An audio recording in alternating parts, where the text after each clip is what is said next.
Let's get back to this power. See, it's all about the money. You know the rules, anything less is uncivilized, and I'm King Mine.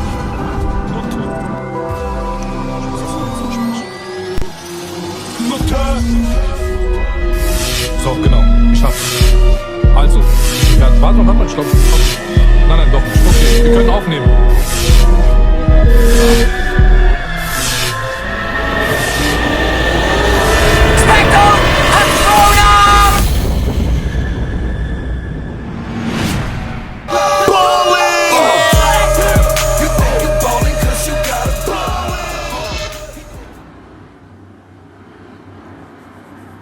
Imagine that our sun is the size of just a single grain of sand.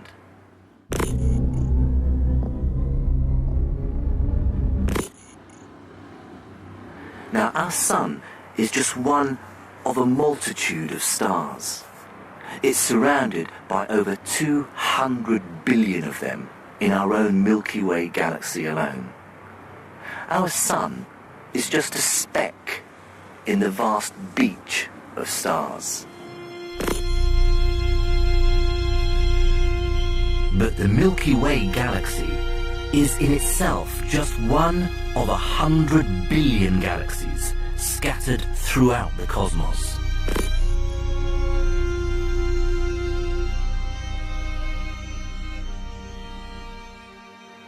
It's been estimated that there are more stars in the universe than there are grains of sand on all the beaches in all the world. Just think about that for a moment. The size and scale of the universe is awe-inspiring. But as a scientist, what I find so remarkable is that the human race has managed to deduce so much about what it looks like. Let me try and put this achievement into context. From our vantage point, living on a minuscule speck orbiting around this single grain of sand, we've managed to deduce the size and shape of all those beaches. To my mind, this is one of the human race's greatest accomplishments. And I'd like to tell you the story of how we did it. This film is the astonishing story of how we gazed upwards from our isolated and unremarkable vantage point and began to deduce the shape, size, and origin of everything that there is. It's the story of how we came to understand reality at the largest scale. It's the story of everything.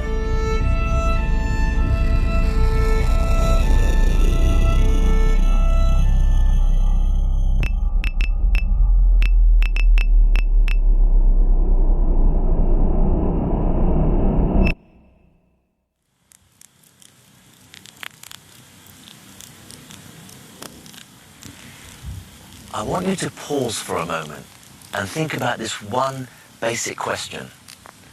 Here I am, sitting under the night sky. Above me is the atmosphere, and beyond that, the moon, and way beyond that, the stars. But then what? What's the totality of everything there is? It's a question we've all asked at one point or another. I remember as a kid growing up in Baghdad, during the summer, we'd take the beds up onto the roof, and I remember lying awake at night, looking up at the stars, and wondering whether space went on forever, or whether the universe had an edge. Today, we're beginning to understand just how complex this question really is. But 500 years ago, it seemed like there was a very simple answer. You see, the prevailing belief was that the Earth was enclosed in a vast but thin shell of rotating stars that were fixed in position. When you look up on a starry night, it's not difficult to see why people believed we lived within this shell. But in the 16th century, something happened which would shatter this view of the universe. It was an event that would set the human race on a journey to uncover the true size and shape of everything.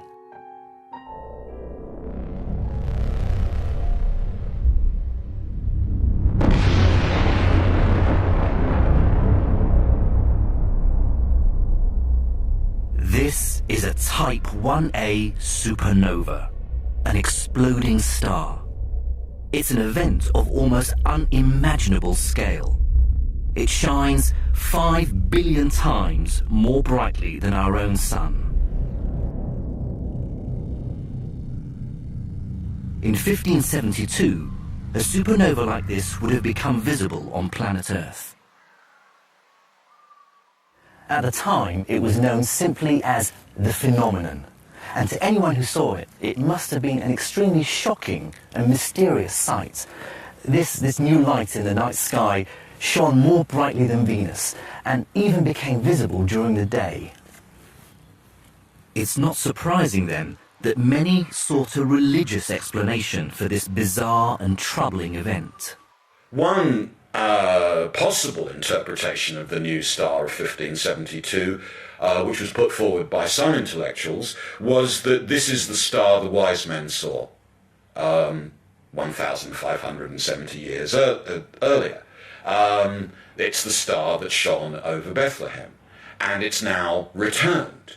So something as cosmically important as the incarnation of God on earth might be being proclaimed by this new star. The phenomenon fascinated and mystified many people across Europe. And in England, it fired the imagination of the MP of the sleepy Oxfordshire town of Wallingford. His name was Thomas Digges. But just as Digges began to study this mysterious new star, it started to grow dimmer. Digges's friend, mentor and fellow astronomer, a man named John Dee, reasoned with him that this phenomenon could be a moving star, something previously thought to have been impossible. Perhaps it had grown brighter as it approached the Earth and faded as it had gone away.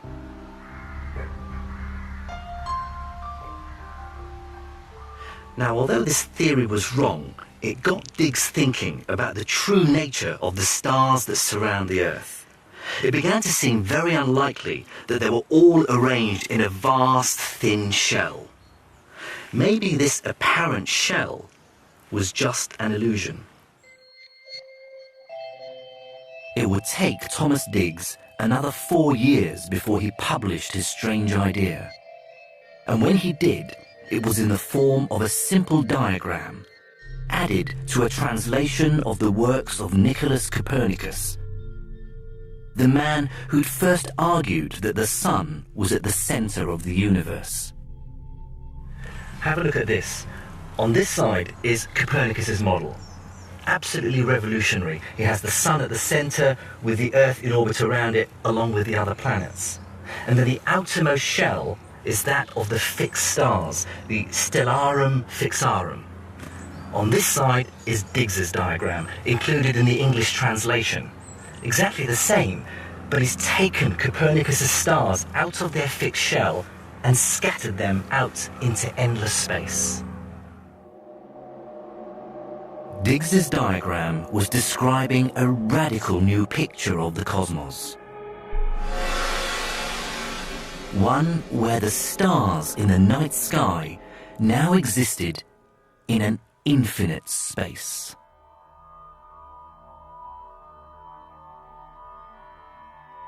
Digges shows it, unlike Copernicus, Digges shows it as being infinite. This is a sphere, he says, of the stars fixed infinitely up. And that is a moment when perhaps Europeans start to think of the world as unbounded, as infinite, as a world without end. Digges's new picture of the universe was revolutionary. Previously, we'd been contained within a small shell of stars. Now, we were suspended within an infinite static universe. But this picture of everything produced a strange paradox. If this infinite universe contained an infinite number of stars, then why was it dark at night? In the traditional old-fashioned view of the universe was infinite and static. It was very soon recognized that a static infinite universe was ridiculous. And that is because in such a universe, there would be an infinite number of stars, and every line of sight from us would intercept one of these stars. The universe, a static infinite universe, could not be dark. It should be glowing as bright as the sun. And we know that's not our universe. Our universe, the night sky is dark.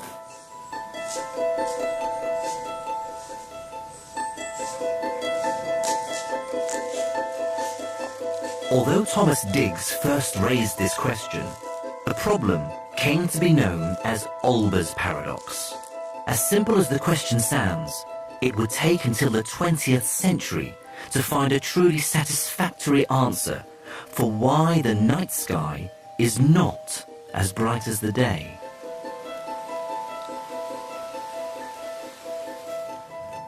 Solving Olbers' paradox would require many great scientists who weren't afraid to think differently, radically differently.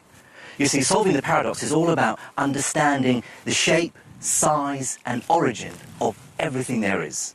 Without this understanding, the puzzle will be impossible to solve. You see, stuck here on Earth, we don't have access to interstellar travel, so we have to allow our minds to make that intellectual leap.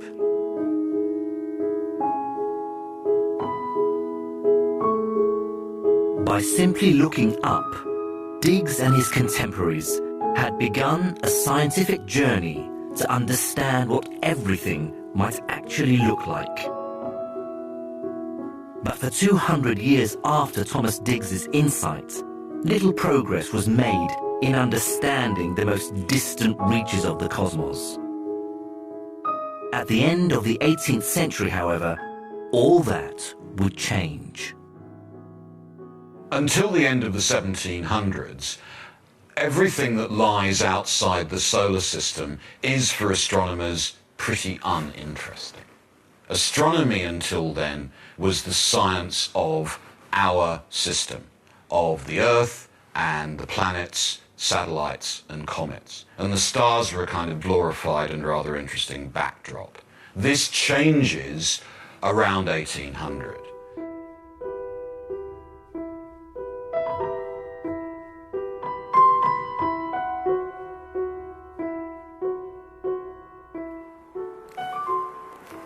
This small and unremarkable house in Bath was once home to the astronomer William Herschel and his sister and devoted assistant Caroline.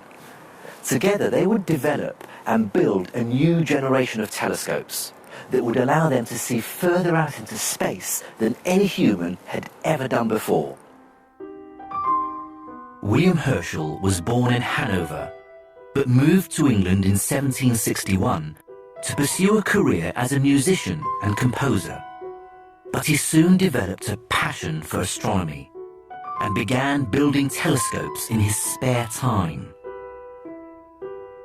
Herschel soon perfected a technique for producing telescopes borrowed from Sir Isaac Newton.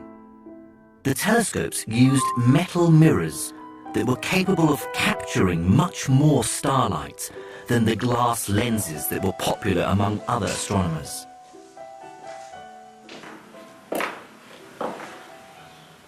This tiny room at the back of Herschel's house used to be his workshop.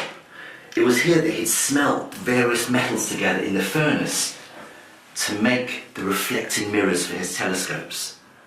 And he would experiment with different metals, different combinations to get them as reflective as possible. Then with his sister Caroline to help him, he'd spend literally hours on end polishing the surface of the mirrors to achieve the precision required. And you have to remember, this was quite a dangerous, confined environment. The floor still bears the scars of the molten metal that they'd spilt, cracking the paving stones. With his powerful telescopes, Herschel and his sister Caroline would scour the heavens night after night, cataloguing the stars. The universe they were seeing was revealing itself to be one of dynamic complexity, a universe of natural organic motion, a place of endless wonder. Herschel's revolutionary telescope design made him famous. With it, he'd discover a new planet, Uranus, a discovery that would earn him the job of the king's astronomer. Now, this new role gave him the time and resources to start a much grander task, to try and map all the stars in the universe in an attempt to draw a picture of everything. In 1785, Herschel published this remarkable image. It shows an approximation of the Milky Way, with our sun residing at the center. Herschel had seen that we are part of a vast disk of stars, a huge galaxy of suns that seemed to have a clear boundary.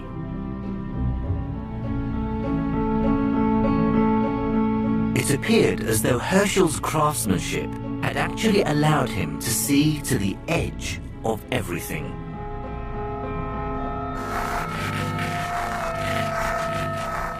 But soon a nagging problem began to emerge. Dotted around the sky, Herschel and others had been observing strange, cloud-like objects known as nebulae. Some of these nebulae seemed to have distinctive form and complex structure. Some astronomers began to suggest a radical idea. Perhaps the Milky Way wasn't everything that there was. Perhaps some of these nebulae were in fact themselves gigantic galaxies of stars just like ours that actually existed in deep space. Unfortunately, there was no way to answer this question satisfactorily. The problem was that for all Herschel's great technological achievements, and for all those long, cold nights that he spent with Caroline outside, gazing painstakingly at the heavens, there was one problem they couldn't solve. They had no way of accurately measuring distances in outer space. It wouldn't be until after Herschel's death that a cunning method was developed to measure the distances to objects deep into space. The technique was known as stellar parallax. If you look at an object like your finger from two vantage points, it will shift in your frame of reference. By observing how much it shifts, you can calculate how far away it is. My finger is moving a lot more between each frame than the building that's behind it.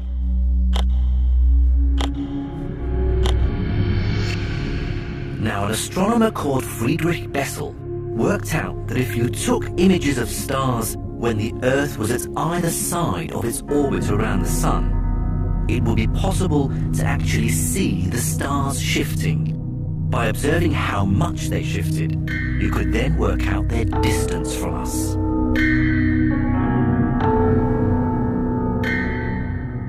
Bessel calculated that the relatively close star 61 Cygni must be some 100 trillion kilometers away.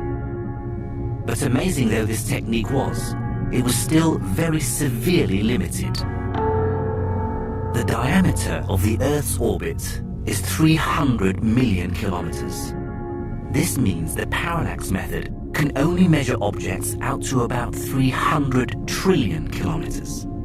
Only a tiny fraction of the size of the Milky Way.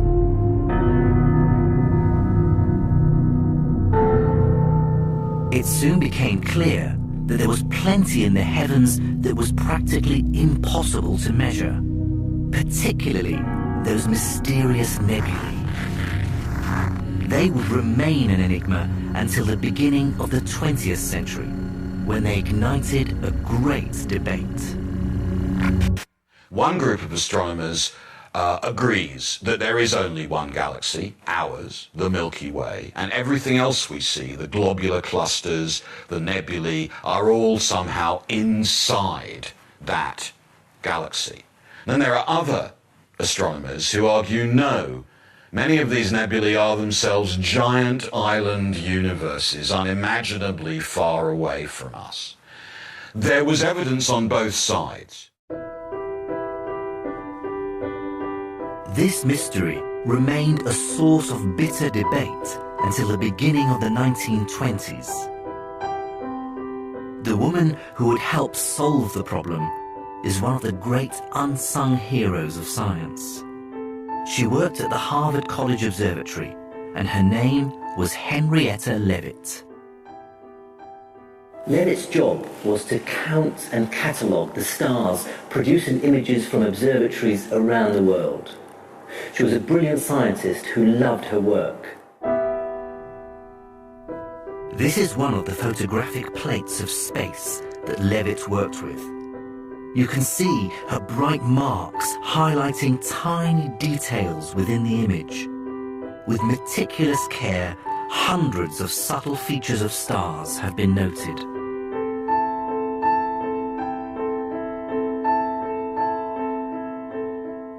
It was this ability that would help her come up with an ingenious idea, one that would help unravel the true size of the universe.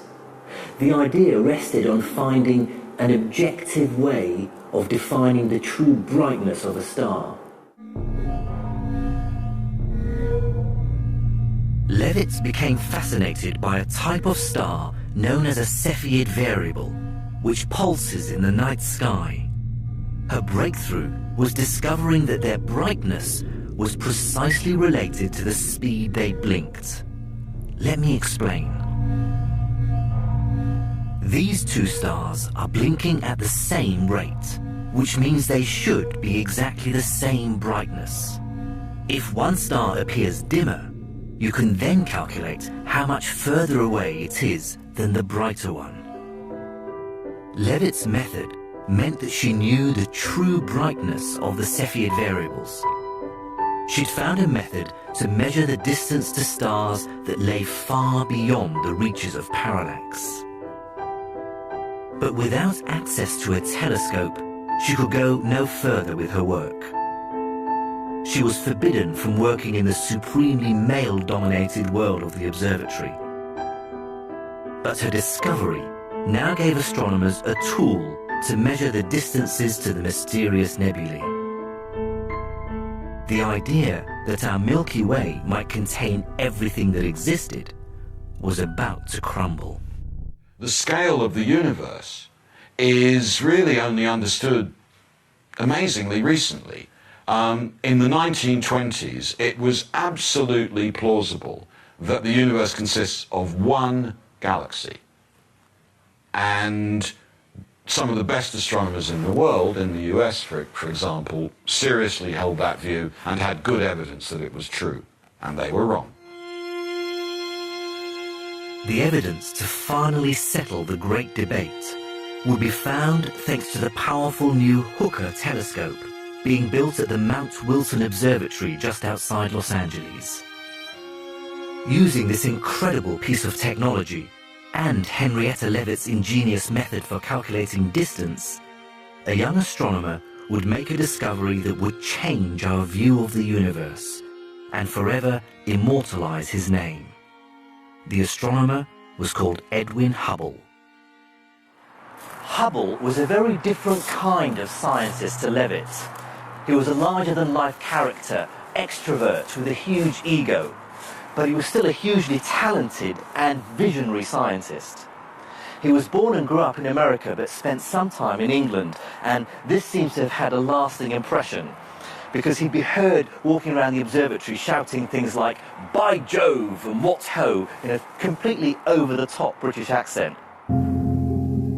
The talented, passionate, and eccentric Hubble rapidly gained a name for himself in the world of astronomy. But it wouldn't be until 1923 that he would discover something in what was then known as the Andromeda Nebula that would reveal the true scale of our universe. I've come to the University College London Observatory to meet astronomer Dr. Steve Fossey to see for myself just what Hubble's revelation was. Then we're going to key in the coordinates of Andromeda to the console here. So 0 hours, 43 minutes. For Hubble and his assistant, Milton Hummerson, studying Andromeda was a long and painstaking process. But today, we can quickly locate and photograph it in great detail. So this is an image that we took a couple of weeks ago. Right. And if I zoom in, you'll see just there is the Hubble Cepheid, the first Cepheid that he found that unlocked the whole problem. Because presumably that's when he could use Leavitt's method of working out how far away it is. Exactly. Once he'd seen this and identified it as a variable, he then had the key to determining just how bright that object was. And worked out that it couldn't have been in our own galaxy, it had to be millions of light years away. Absolutely, that's exactly it. And you see the nuclear region, but as we adjust the contrast here, I can stretch the contrast just to bring out some of the detail in the galaxy. Spiral arms. Yeah, yeah. You see the dust lanes in silhouette against the billions of stars that are within Andromeda there. By finding one of the variable stars in Andromeda and measuring exactly how long it took to pulse, Hubble was able to use Leavitt's work to calculate exactly how far away it was. This is the photographic plate where Hubble marked his new Cepheid variable star. Using it, he calculated that Andromeda was many, many times more distant than the furthest reaches of the Milky Way. Andromeda was indeed an island universe, a vast galaxy of stars. We now know that Andromeda is over 2.5 million light-years away. This means that the light that reaches us from Andromeda today left on its journey before modern humans had evolved. That's our neighbour. That's our neighbour, that's our nearest large galactic neighbour. I have to remember that what I'm looking at here is the real thing. These are photons that have travelled millions of years to reach my eye. Exactly. I think these are photons directly from Andromeda that are arriving in my eye.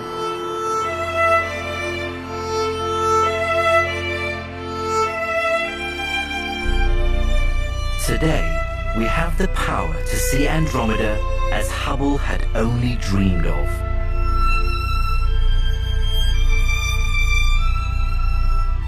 We now estimate that Andromeda contains over 1 trillion stars. And it's just one of a vast multitude of galaxies scattered throughout our universe.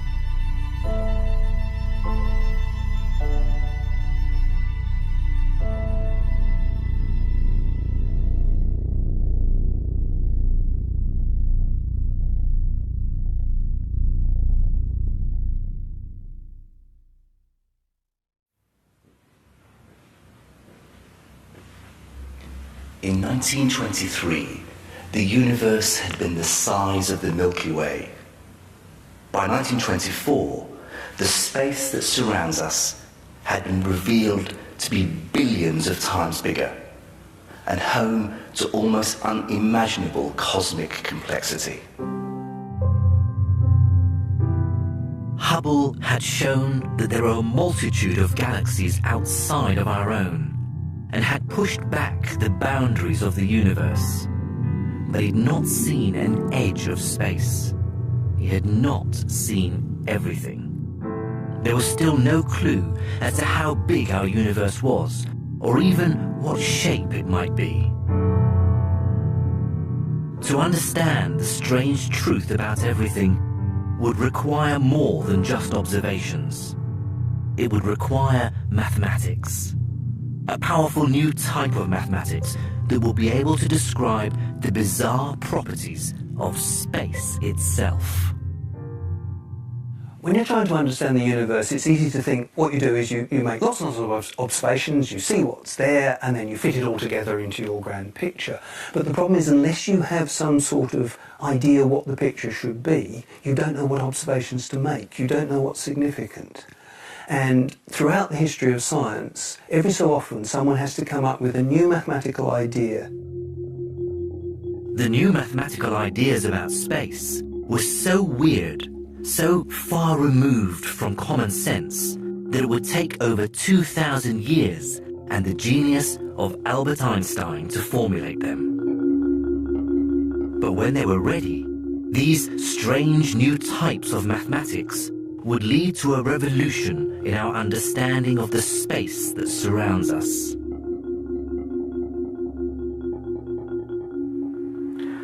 Okay, so what is space? We think we know the answer to this. I can talk about this room being spacious, there's a lot of space in here, or a confined space, there's not enough volume, not enough space. But does space only exist when there's stuff in it? Does space only have a meaning when it's enclosed by walls?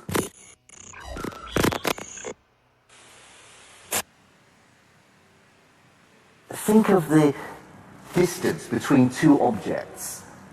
Does that gap still exist if you take the objects away? What meaning can we give to distance if it doesn't have a start and end point? Ultimately, the question is this: does space in itself have form? Does it have structure or shape? Or is it just a place where things happen? The properties of space were first described by the mathematician Euclid over 2,000 years ago in his legendary text, The Elements. In it, he laid down a set of simple logical rules about space in what today we call Euclidean geometry. Euclidean geometry is the geometry we see around us every day. If you're sitting in a room and it's the usual rectangular room, what you see is lots of straight lines, right angles. You see parallel lines. If you have a window, the two sides of the window are parallel. If you extended them, they'd stay exactly the same distance apart, they would never meet. And the other thing you would see if you look a little closer is that any triangle you draw, the angles in the triangle always add up to 180 degrees. Now that's characteristic of Euclidean geometry. And people used to think that this was just how geometry was, that nothing else was possible.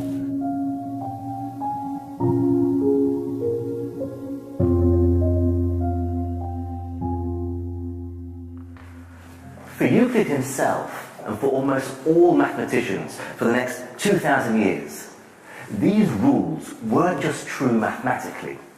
They were also true statements about physical reality itself. So they thought that two parallel lines would remain parallel forever, that a triangle in real space would always have angles adding up to 180 degrees. But, weird as though this might sound, it's not actually always true. Almost 250 years ago, in a small town in northern Germany, a mathematician was born who had the ability and originality to start to unravel Euclid's geometry and begin to change our ideas about space. His name was Carl Friedrich Gauss. Gauss tackled many great problems in his career, but from a young age he began to speculate that the rules of Euclid may not be as absolute as everyone had assumed. Specifically, Gauss began to see that in curved spaces, other types of geometry could exist, with different rules to Euclid's. For example, on the surface of a sphere, the angles of a triangle can add up to more than 180 degrees.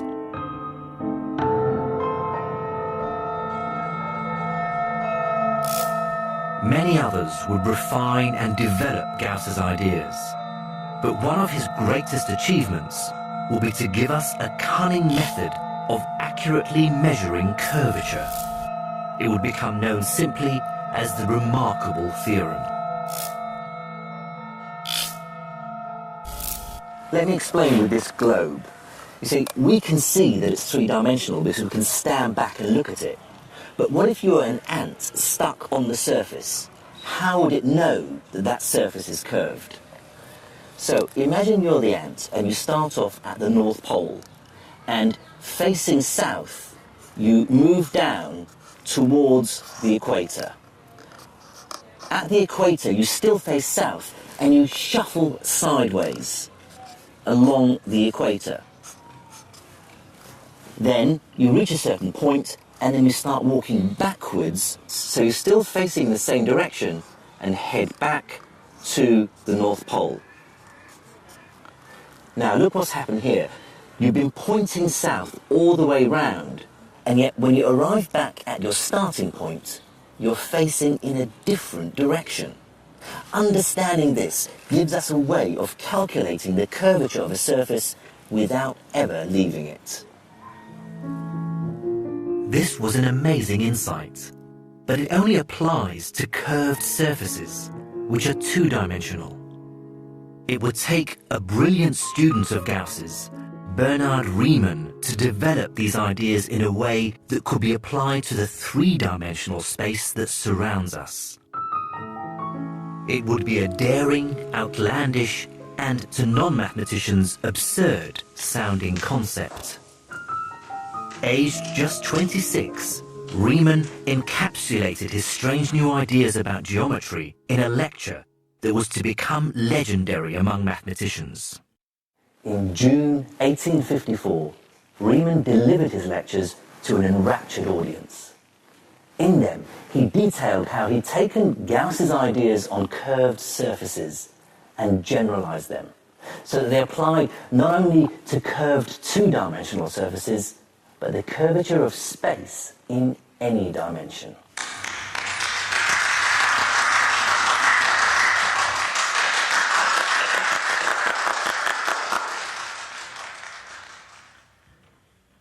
Okay, so I'm sure this all sounds rather complicated. What exactly do we mean by curved space in any dimension? So let me try and explain.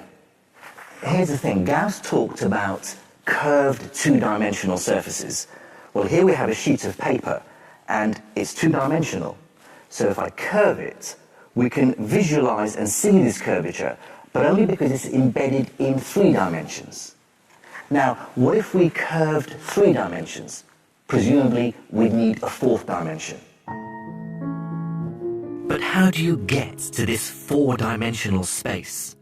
It's impossible to step outside of our 3-dimensional world. Wherever you travel in the universe, no matter how far you go, you're always stuck in 3 dimensions. The genius of Riemann was to show that you didn't need to stand in a 4th dimension to tell if space was curved. You could actually do it from the inside. But for Riemann, this would always remain a purely mathematical idea. It would take Albert Einstein to tie these mathematical ideas together and apply bendy, curved, non-Euclidean geometries to the real space that surrounds us. I think the most important point about the whole story of non-Euclidean geometry is it shows how mathematics and the real world relate. And it starts out with mathematicians pottering around asking, could there be a geometry different from Euclid's? And if anyone came to them at the time and said, why are you studying that? They'd say, haven't got a clue. What's it useful for? No idea. It's just interesting. But they pottered around and they found a surprising answer, that different geometries were possible. And even at that point, nobody had any real applications for this idea. And then when the moment is ripe, Einstein comes along and says, that's what I need. that's real physics. And suddenly this piece of esoteric mathematics becomes vital to the scientific enterprise. Einstein would reveal that we live not in the flat world of Euclid, but in the strange curved worlds of Gauss and Riemann. In the space of a few short years, Einstein went from wrestling with some of the most difficult and abstract mathematical ideas to dinner dates with Charlie Chaplin. And it was all thanks to the pinnacle of his life's work, the general theory of relativity. In the general theory of relativity, Einstein took the mathematics of Gauss and Riemann and used it to paint a revolutionary picture of the physical world. He showed that, just as Gauss had suspected, the geometry of the space around us isn't always of the regular, flat Euclidean kind.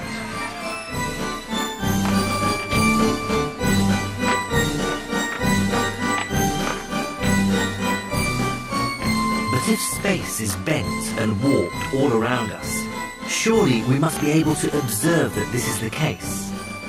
Well, we do, just not in the way you might expect. This was Einstein's major insight. He showed that it was the ability for space to bend and warp, for it to be flexible and change its geometry, that gives rise to the force we call gravity. Right. Now, since Newton's time, gravity was thought to be a force that pulls all objects together. So, if I drop this apple, it's as though there's an invisible rubber band that's pulling it down towards the Earth. But Einstein's general theory of relativity gives us a completely different picture and a totally new perspective. So, although gravity appears to be a force, it's nothing more than the curvature of space itself. Where an object falls, it's not being pulled by gravity at all. It's just following the simplest path through bent space. But the equations of general relativity didn't end there. They revealed that it was the presence of mass that caused space to curve and distort. The reason we have gravity on Earth is because the Earth is actually bending the space around it. In Einsteinian theory of the universe, space becomes a dynamic entity that reacts to its contents. Space knows about the presence of gravitating bodies and responds to the presence by changing its geometry in really interesting ways. So what was in the 16th, 17th, 18th, 19th century a very boring, still object, suddenly in Einsteinian theory it becomes a dynamic, almost a live body. Einstein's theory revealed that space itself, the entire universe, everything, wasn't just unimaginably large. It also had a shape and structure. It was malleable. Everything could be bent and warped.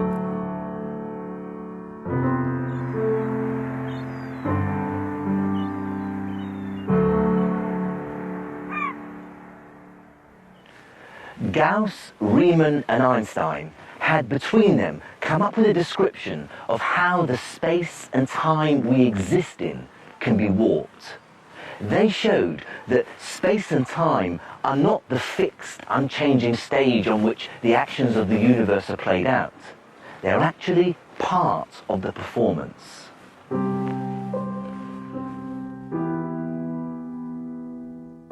It was soon realized that because the general theory of relativity applied to everything, it gave physicists a way of being able to step outside the universe and imagine how it might be behaving in its entirety. And when they did this, they saw something that was extremely disturbing. The equations were giving a description of the universe that seemed ridiculous. They were describing something that that was actually expanding.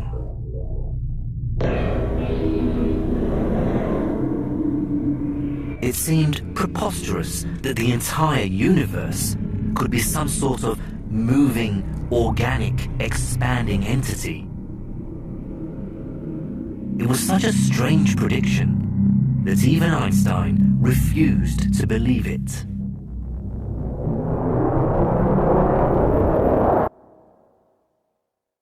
Einstein had overturned common sense notions of space and time held by humans over thousands of years. But he still couldn't accept that the whole universe might be dynamic and changing. In fact, he was so convinced that it was static that he was prepared to modify his original equations by adding an extra term called the cosmological constant that would stabilize the universe. But Einstein was trying to fix something that wasn't broken. It's at this point that our story returns to Edwin Hubble. Armed with the Hooker telescope, Hubble would reveal the truth that Einstein had refused to believe. After discovering that our galaxy was just one of many, Hubble began to study the ways in which these other galaxies were moving.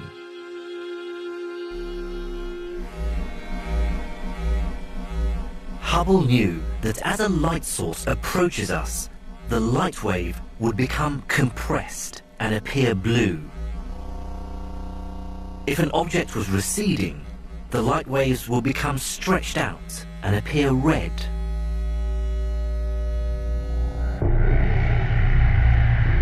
What he saw was astounding. All distant galaxies were being redshifted. They were all moving away from us. Not only that, but the further away a galaxy was, the faster it was moving away.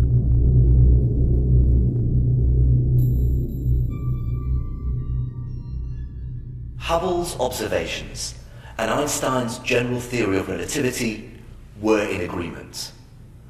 But, and this is the crucial point here, it's not that the galaxies are flying away from each other through space, but rather that the fabric of space itself, in between the galaxies, is expanding. So the universe in its entirety is getting bigger. This is what Hubble and Einstein's work revealed.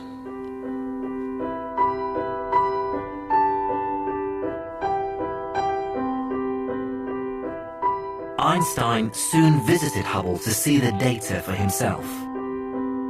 He would go on to admit that changing his equations had been his biggest scientific blunder. So why was space expanding in this way? Both Hubble and Einstein soon came to agree. If the fabric of space was expanding, it meant previously the universe was smaller. Rewind the clock far enough back, and it appeared as if there was a point when our entire universe began.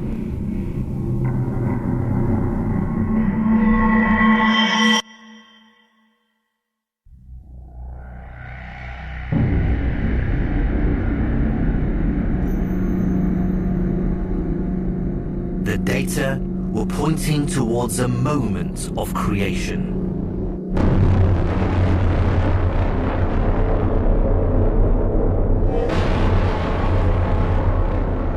But many scientists were not convinced by this apparent Big Bang. It seemed like a leap too far.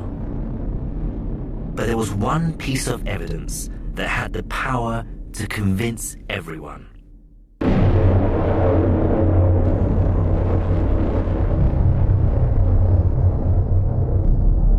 It seemed that if the Big Bang had happened, then some time after the instant of creation, a flash of light should have been emitted throughout the universe. Every part of the cosmos should now be filled with this light. And it turned out it was. It just happened to be in a rather unusual form, As unlikely as it sounds, the relic of the Big Bang fireball was actually visible on television. Let me explain how this is possible. Imagine this balloon is our universe. Here it is, just a few 100,000 years old. At this point, something very strange happens, because the universe suddenly becomes transparent to visible light as atoms form. It's as though a fog has lifted, and light is suddenly able to travel freely through the universe.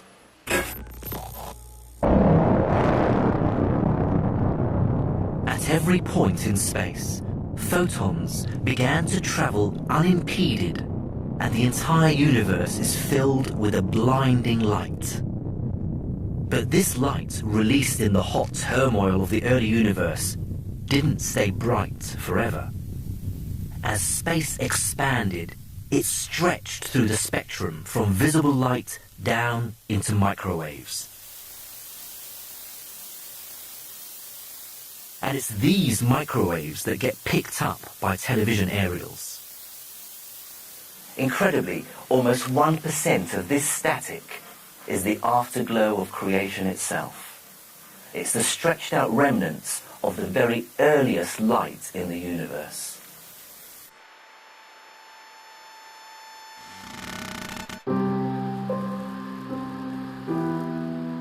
Today, with satellites, it's become possible to make an incredibly precise map of the universe at the moment it became light.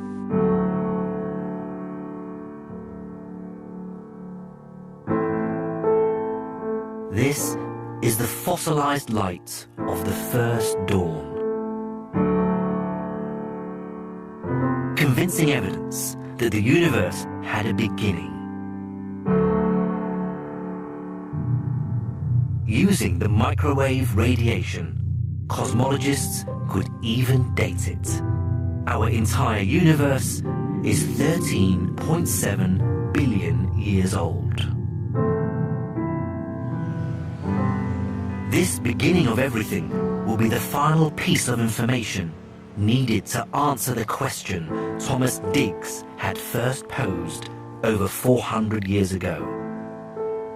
It would finally give us a satisfactory explanation for why it gets dark at night. Okay, so here it is. Here's where I hope this all makes sense. The further away a star is, the longer it would take for its light to reach the Earth. So, if the universe has been around forever, then all the light that's out there will have had time to reach us, and the night sky would be ablaze with starlight. But it's not. And here's why. Imagine when the universe was much younger and smaller than it is today. A beam of light on the other side of the universe begins a journey towards our vantage point. But as space expands, the distance the light has to cross keeps getting bigger and bigger. Fast forward to today, and this light still hasn't reached us.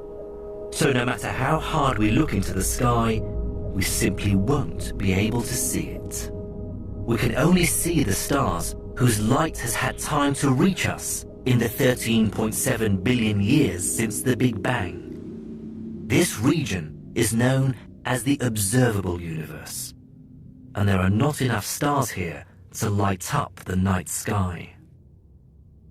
So we only ever see the stars and galaxies whose light has had a chance to reach us. And that's why it gets dark at night.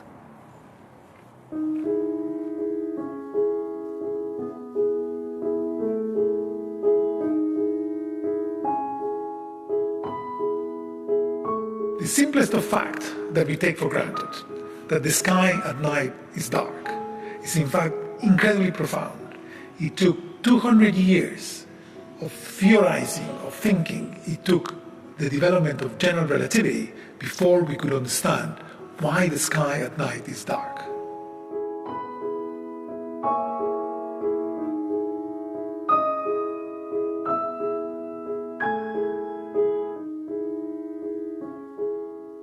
By reasoning and observing and imagining, we've found ever better ways to project outside of the confines of our small rock, tumbling through space.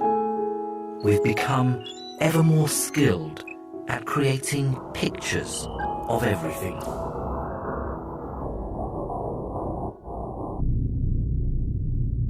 This is a computer simulation of the universe in its infancy.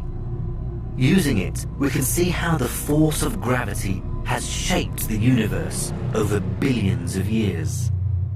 The brightest white and yellow regions in this image show where galaxies and clusters of galaxies form. You can see how, as the universe evolves, a strange and hidden structure begins to emerge.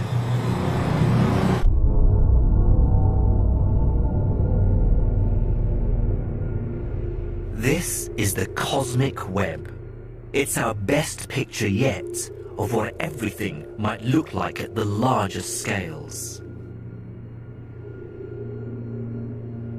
It shows massive clusters of galaxies linked together in vast filaments, each one containing trillions of stars.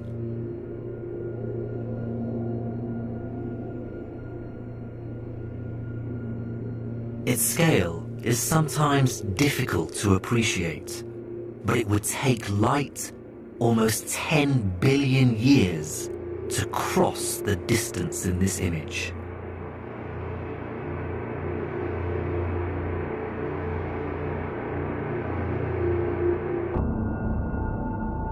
But this incredible picture of everything is destined to change.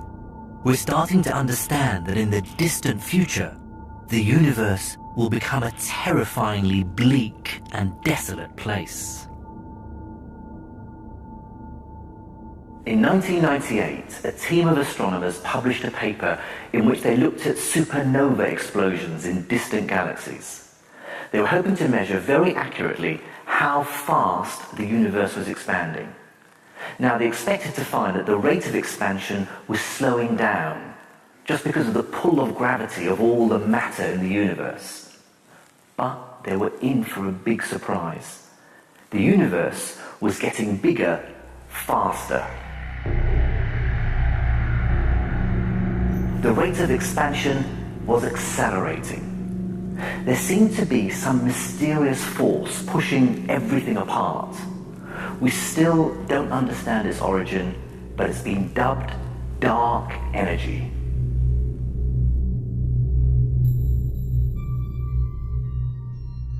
There's one fascinating yet disturbing consequence of this. If the expansion of the universe continues to accelerate, then our visible universe will begin to empty. Let me explain. Imagine I'm in a distant galaxy that you can see from Earth. Now, as the space between us stretches, there'll come a time in the future when it's expanding so rapidly that light can't outrun it, and the galaxy will disappear from view.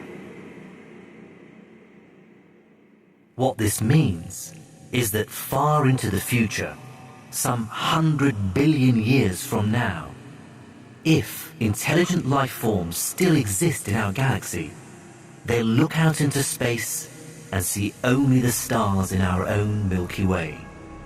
All the other galaxies will have disappeared, and they'll be alone in a vast, dark, empty expanse.